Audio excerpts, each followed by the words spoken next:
I'm here to talk today about the poetic attributes of a place name, which is one of the oldest tropes in the practice and writing of verse.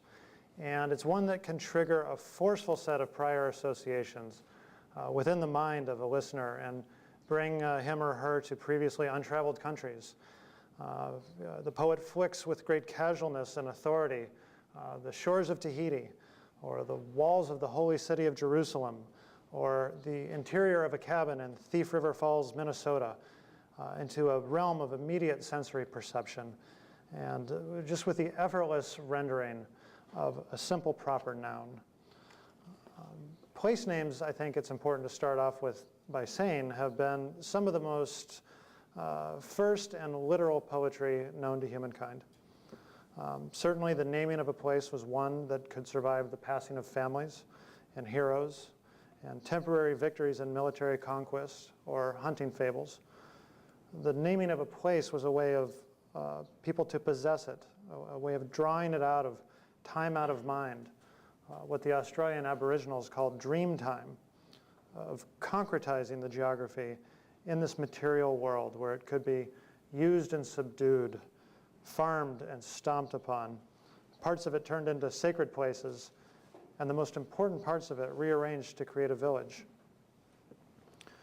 In an influential essay called Landscape History and the Pueblo Imagination, Leslie Marmon Silko writes about the power embedded in the name of a place for the ancient Pueblo Indians of the American Southwest, whose horizon was sprinkled with place names that referred directly to demi-historical events, such as deer hunts or the death of an old woman, that formed the basis for a shared mythology that drew the people together.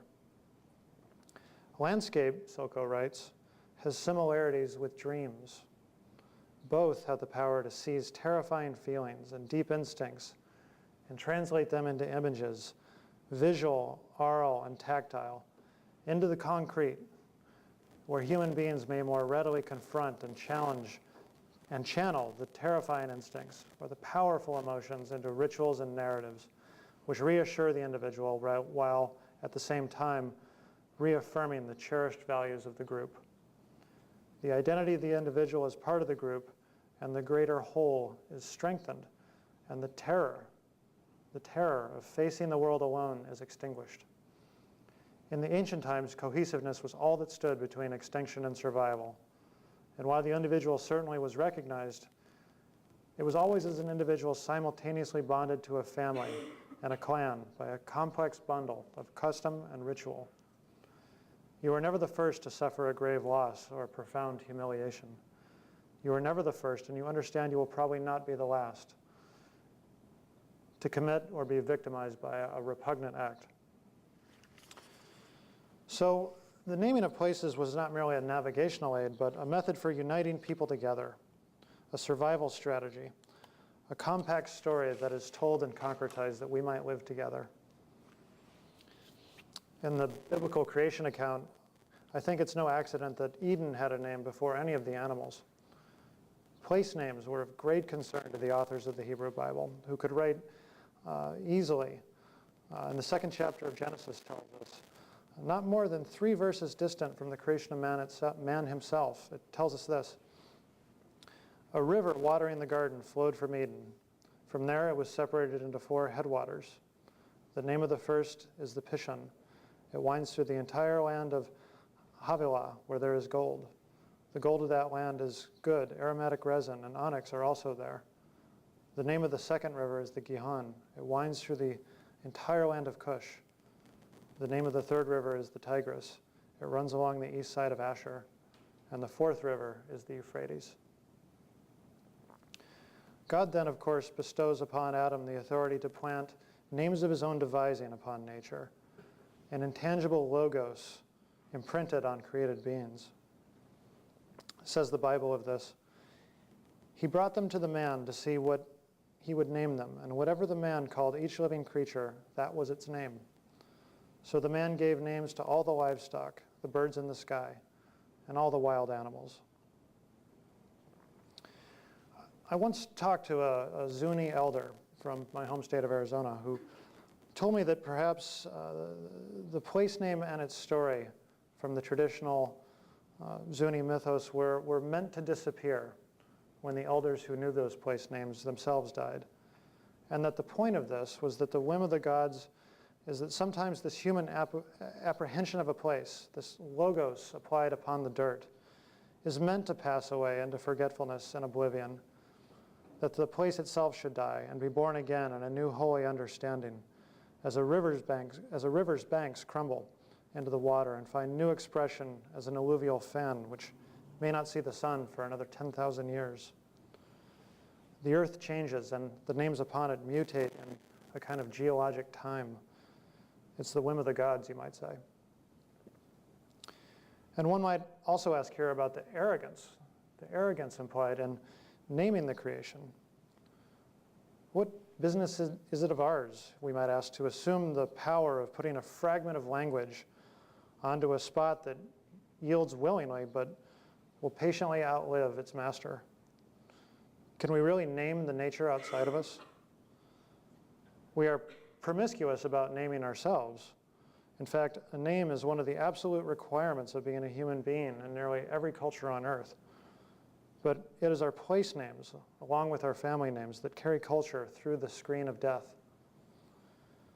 Perhaps it's significant that the Bible locates the power to name the physical creation as one of the gifts given to Adam before the inevitable fall from grace and the expulsion from Eden, a place and a time out of mind, by the way, that happens to bear a specific geographical name. Secular literature from pre-modern times also figures indices of place names. In addition to offering lists of ships and accoutrements of war, Homer also makes tally names of significant places. David Sonfield points out that a little festival of place names, if not quite of places, is present in George Chapman's translation of the Iliad, and the effect certainly is also in the Odyssey, which features several passages like the following, in which the character Atreides considers the infinities of the created world. And this comes from Chapman's 1611 translation. For I am one that many a grave extreme have undergone, much error felt by sea, until the 8th year have never stayed, but wandered far and near, Cyprus, Phoenicia, and Sidonia, and fetched the far-off Ethiopia, reached the Arimbi of Arabia, and Libya, where with horns use their lambs. But the subject of this talk is the particular use of poetry in American place names. These labels on our relatively new continent, our new nation here, which have an uncanny habit of finding their way into American poetry to varied effects, some of them dazzling, others not so much. And before I go into this evaluative discussion, I have to first acknowledge the exceptional oral quality of these names themselves.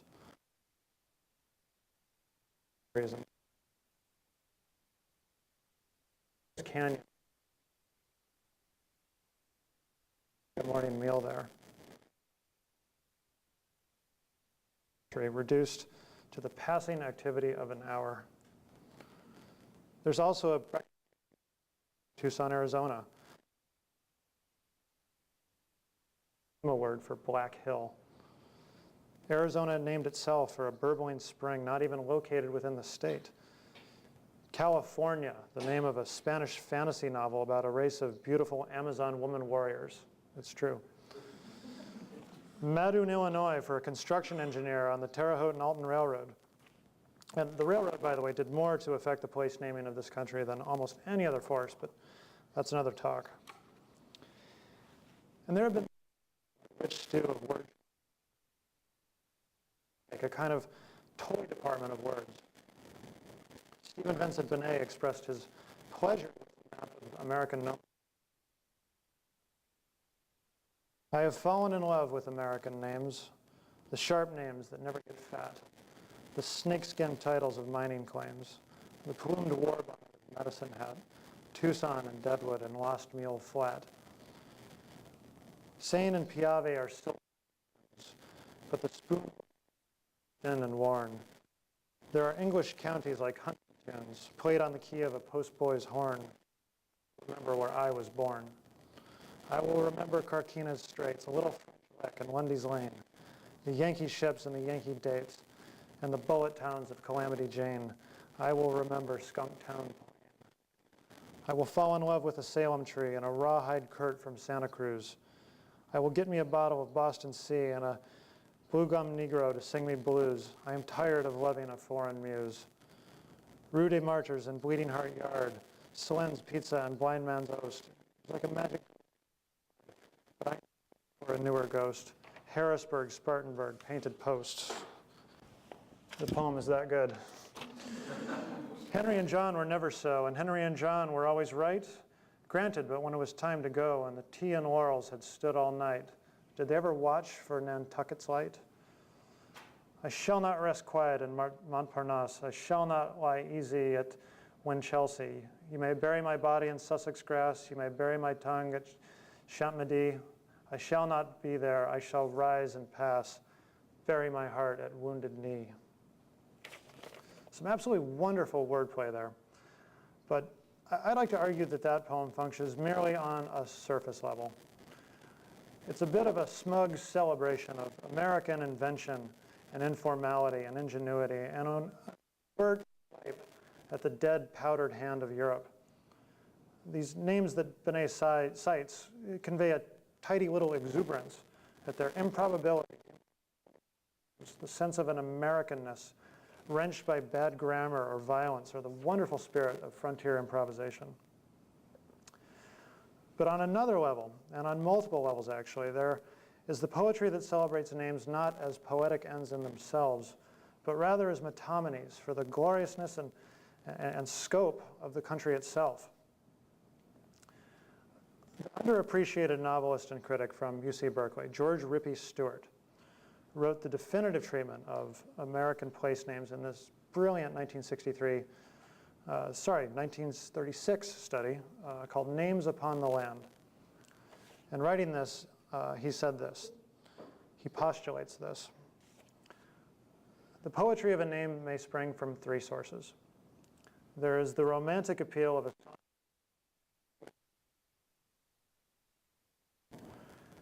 People who cherish a name for such reasons do not usually like to have it explained or translated.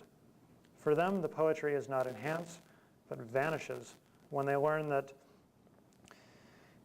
oh boy, help me with this, those from the American South. Atchafalaya. Did I get that right? The river in Louisiana? Nope. Okay, I butchered it. Easy to butcher, but it actually means a lot. The second source of poetry is in the historical associations of the places which lie close to men's hearts, in names like Virginia, Plymouth, and Concord, the shrines on our long pilgrimage. But again, we must not err in thinking history something of the far past. The poetic suggestion of a name may be of recent growth, the glitter of Hollywood, the grim power of Chicago. Remember that Stewart was writing this in 1936. A third, largely the opposite of the first. It is the poetic suggestion which springs from may remain unknown. The United States seems particularly rich in such names. Sweetwater, Mark Tree, Lone Pine, Gunsight Hills. In this lies the charm of Cape Fear, Cape Flattery, Cape Disappointment, Cape Foul Weather, a broken sword, broken straw, and broken bone. To George Rippey Stewart's list of sources, I might add a fourth. I believe that one crucial function of place names within rhythmic verse is that of what T.S. Eliot defined as the objective correlative. That is what he called, this is his quote here, a set of objects, a situation, a chain of events, which shall be the formula of that particular emotion, triggered within the minds of the readers. The place name, therefore, becomes a push-button approach to generating a corridor through which the poet would like to lead her reader. The name of the place becomes not so much a destination, but a highway. And a vital caveat has to be added here. In order for this effect to work properly, there must be at least a semblance of shared understanding between poet and reader of what the place name is supposed to evoke, either through the sound of the word itself, as Benet would have it, or some kind of civilizational understanding of what that place means to the body of readers as a kind of emotional one-pointedness, whether, to name some of the most famous examples of American metonymy, whether it be Washington, Wall Street, Broadway, the Sunset Strip. These are all place names which evoke a specific association. Few American poets have set this standard of objective correlative standard higher and better than Walt Whitman.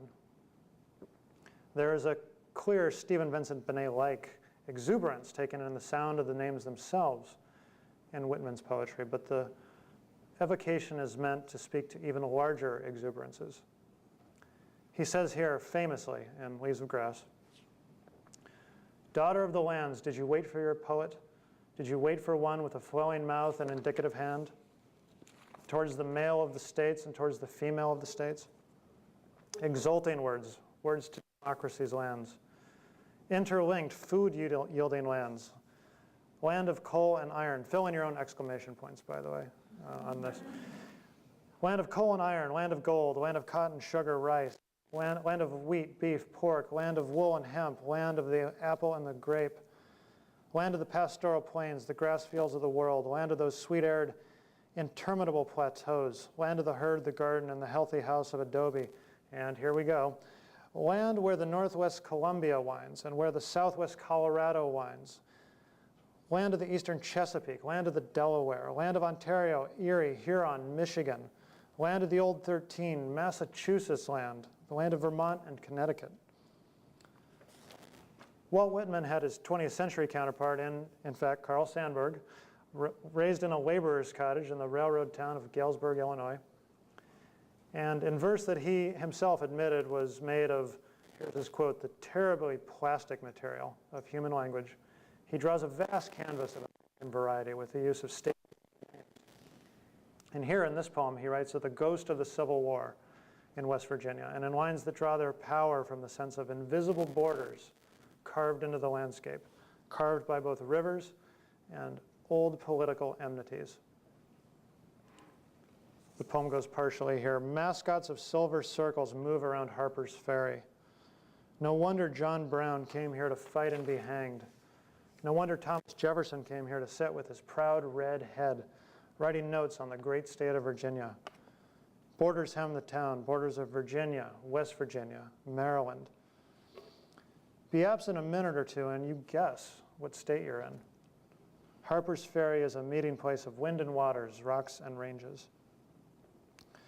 And so here we see in Sandburg and in Whitman a place name in a poem, an American place name, locates this place within a Cartesian certainty.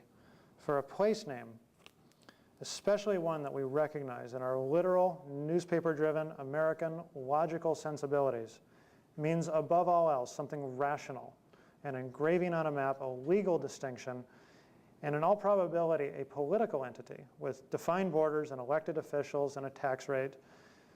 It defies the abstract with a hard knob of the real, pulls the poetic gossamer fabric to the board and pins it down with a nail, if only for a single word within that poem.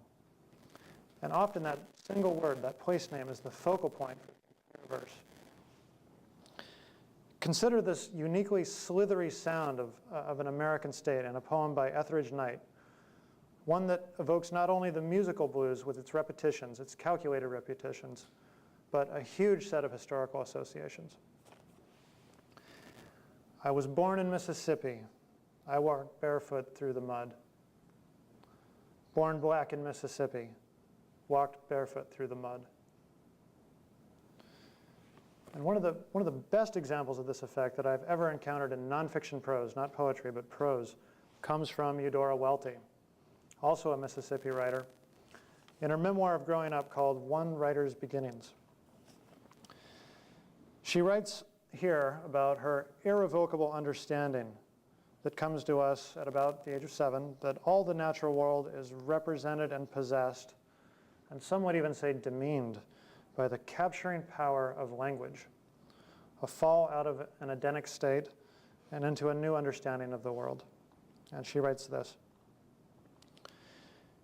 "In my sensory education, I include my physical awareness of a word of a certain word, that is, the connection it has with what it stands for. At around age 6, perhaps, I was standing by myself in our front yard waiting for supper, just at that hour on a late summer day when the sun is already below the horizon and the risen full moon in the visible sky stops being chalky and begins to take on light. There comes a moment, and I saw it then, when the moon goes from flat to round. For the first time, it met my eyes as a globe. The word moon came into my mouth as though fed to me from a silver spoon. Held in my mouth, the moon became a word. It had the roundness of a Concord grape Grandpa took off his vine and gave me to suck out of its skin and swallow whole in Ohio. And I just have to stand back and admire that passage for just a bit. Moon and spoon, the tremendous euphony of those words is the first words that she understands as having a representational tag. The grape sucked out of its skin, like the world itself being sucked forever out of its wordless mystery and into the rational world of the alphabet and all the beguiling and annihilating things that stands for.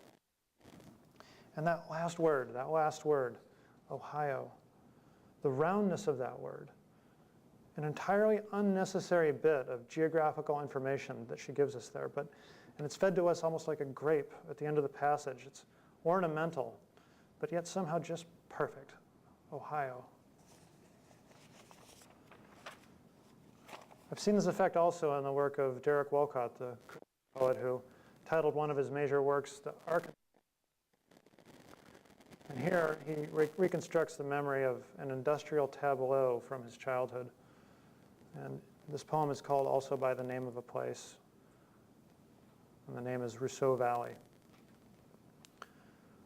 A shovelful of blackbirds shot over the road shoulder, and memory twittered backwards past the juddering steamroller, graveling the asphalt road. The sunrise through Rousseau to the sugar mill that roared to a stop in the widening echo of canes when they used to grow cane in this sweet valley. Then from the canes an arrow, blackbirds shot in a volley. And Rousseau here is so much more than a place. It's that objective correlative into the dispossession and the cultural dislocation of childhood and adulthood, and inexpressible feeling given shape by this valley and its name. The power of a word to map and order the wild mess of feelings and marshal them into a tight, understood place is even better expressed, I think, in the classic metaphysical lesson offered by Wallace Stevens, Anecdote of the Jar. I placed a jar in Tennessee, and round it was upon a hill.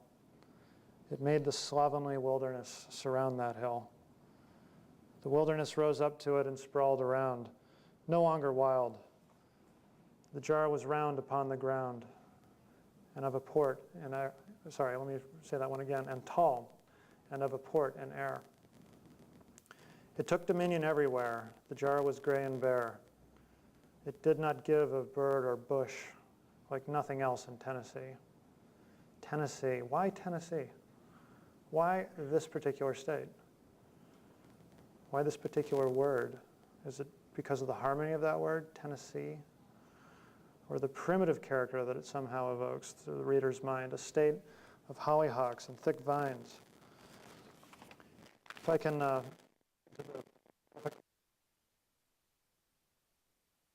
jar he had in mind.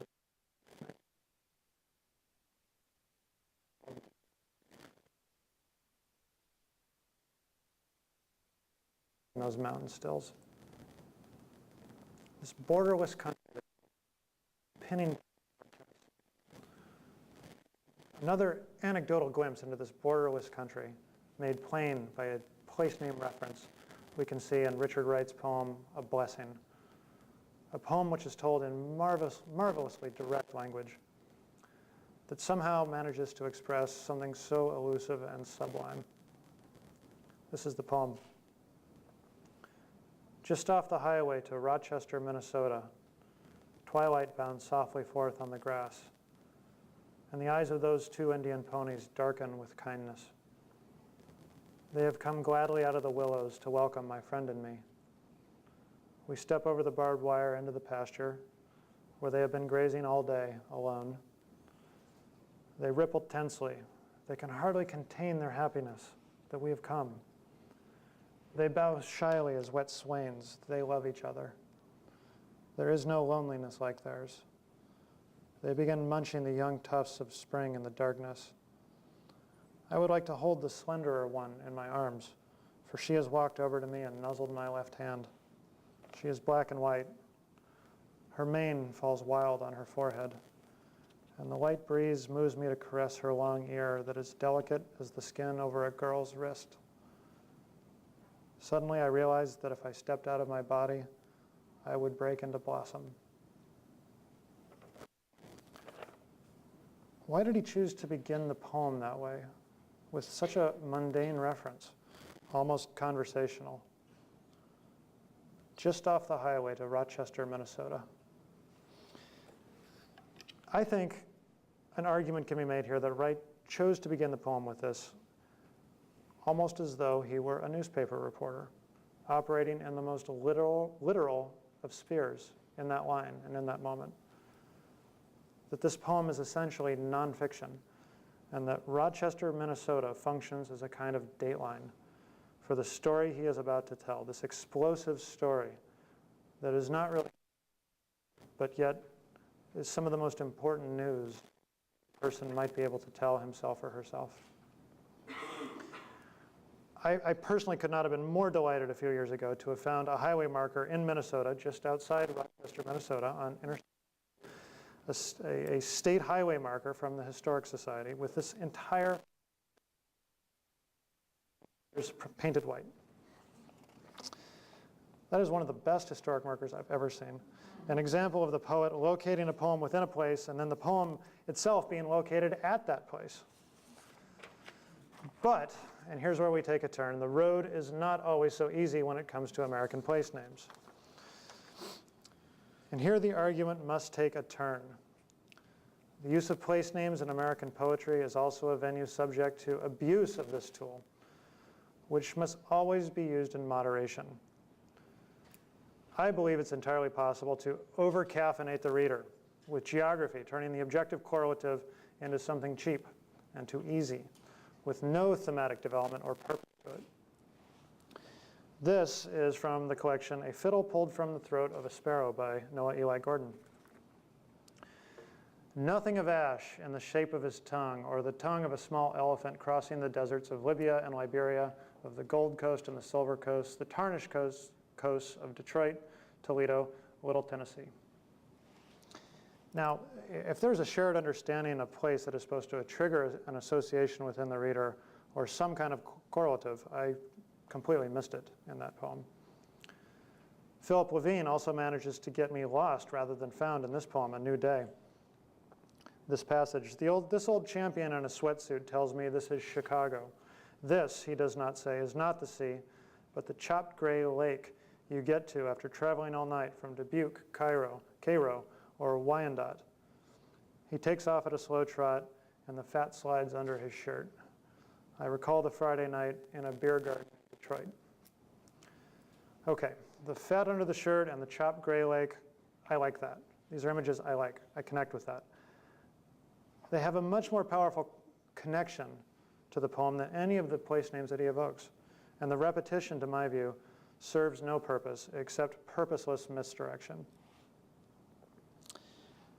There are historic offenders as well, multiple historic offenders of this, and one of them, on occasion, was the Midwestern poet Vachel Lindsay, who is this misfired fusillade in his poem, The Santa Fe Trail. They tour from Memphis, Atlanta, Savannah, Tallahassee, and Texarkana.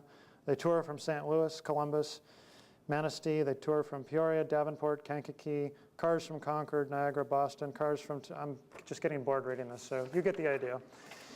And my point here is not to single out or beat upon Levine, Lindsay, or Gordon for these dead spots in their otherwise fine careers, but to argue that the poet falls into danger by over-reliance on the evocative power of the name. She pushes that image button and fails to develop the deep associations and surprising connections that weave a fresh understanding in the reader's mind. And at its worst, this abuse of place names represents simple poetic laziness. It's a bit like that cliche of the touring band that calls out, "Good night, Kansas City. You've been a great audience." There's no Kansas City there. It's just a sea of random faces in an arena. The place name in poetry is meant to make local news out of universal truth. And when abused, this simply becomes a bad joke, the stuff of parody, if the local, in this case, becomes arbitrary. And on some level, we have to acknowledge that the name is not the thing, can never be the thing. And in the names of American geography, as with all language, the signified and the signifier have no unity. The union between those two takes place within the reader's consciousness. And as I've said before, stems primarily from those shared understandings of what that place name may evoke, as well as individual appropriations. Detroit may be steam and smoke and gray buildings. Kansas is flat prairie and wet grass. San Diego is azure sky and stucco homes and a restive border. These place names can be all of these or none of these. The attempt to evoke mood and meaning through a place is always a gambit on the part of the poet, a certain literary risk. In a recent interview with the Los Angeles Times, the novelist and essayist Joan Didion expressed this ancient poetic frustration all over again.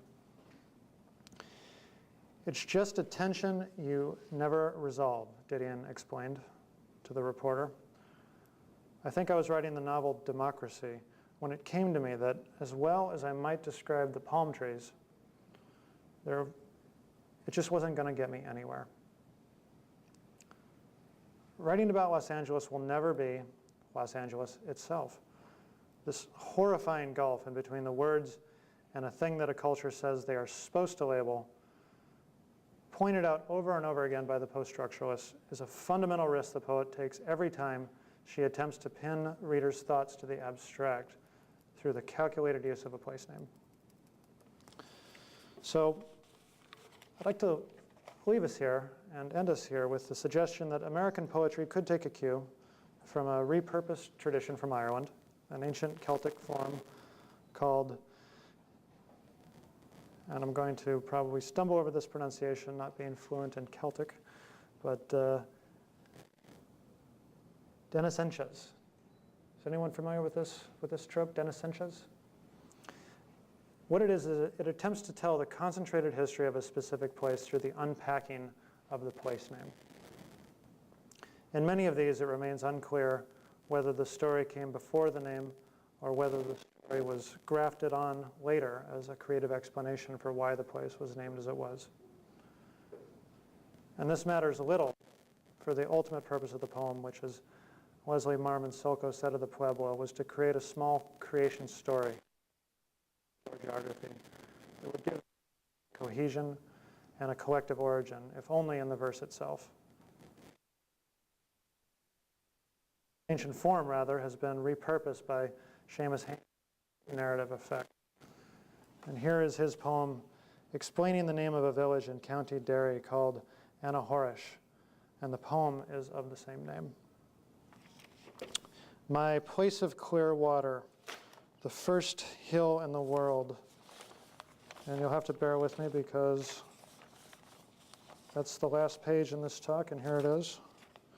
"Where springs washed into the shiny grass and darkened cobbles in the bed of the lane, Anahorish, soft gradient of consonant, vowel meadow, after image of lamps swung through the yards on winter evenings, with pails and barrows. These mound dwellers go waist deep in mist to break the light ice at wells and dunghills." This, to me, is a supreme example of the burrowing back in a memory, both sensual and highly cerebral. The function of a place name here is to remind us where we have come from, that we are a people with a shared understanding of time and space and our role in a community.